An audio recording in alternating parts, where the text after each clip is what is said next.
Hi, senior boys. I'm coming to you online from an awesome room in my basement. I wish I was in person with you.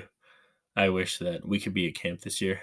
And I'm planning, and Lucas is planning, and other people are all getting ready for what we hope will be an excellent camp next year when we come together. But for now, I'm going to try and take this opportunity to speak the word of God to you. I'm going to be looking at Romans 8 today. Romans is a book written by a man named Paul. And Romans 8, many people would say, is one of the chapters in which Paul lays out his theology most clearly. Theology means how we think of God, knowledge of God. And Romans 8 is one of the places where Paul lays that out most clearly. So we're going to be looking at verses 14 onwards. So I'll start reading there. For those who are led by the Spirit of God are the children of God. The Spirit you received does not make you slaves, so that you live in fear again.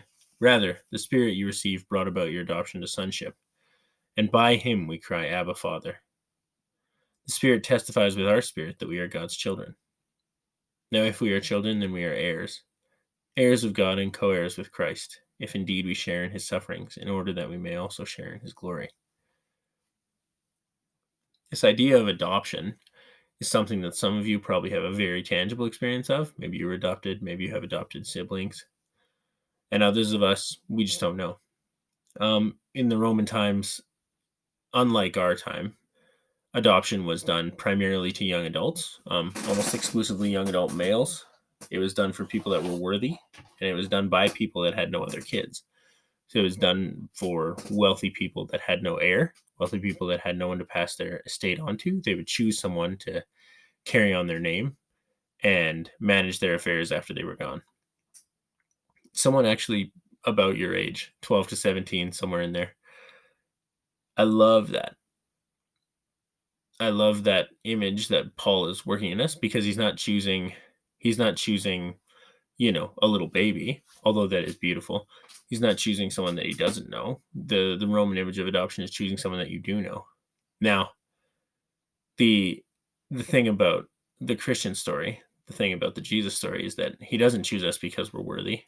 He doesn't choose us because we're capable. He doesn't choose us because we've done an awesome job and we're ready to manage the affairs. No, uh, he sees that we're not capable. He sees that we are selfish. He sees that we constantly make bad choices. And yet he chooses to adopt us anyway. He chooses to say, yes, you can be my child. If we continue reading, it says, I consider that our present sufferings are not worth comparing with the glory that will be revealed to us. That's verse 18. For the creation waits in eager expectation for the children of God to be revealed. I think that's one verse that's been standing out to me a lot lately.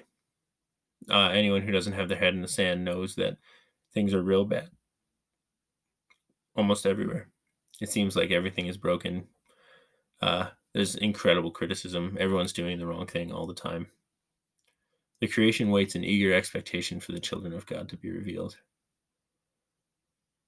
I think that's an incredibly beautiful image, and one that I cling to in this time.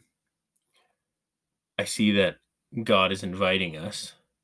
God is creating a structure. God has a plan that the children of God being revealed is going to be a moment of joy.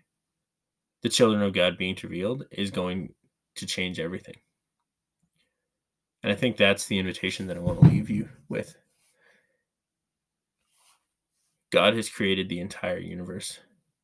His entire plan revolved around his son coming down and dying on behalf of you. And it also revolves around this adoption into sonship for each of us.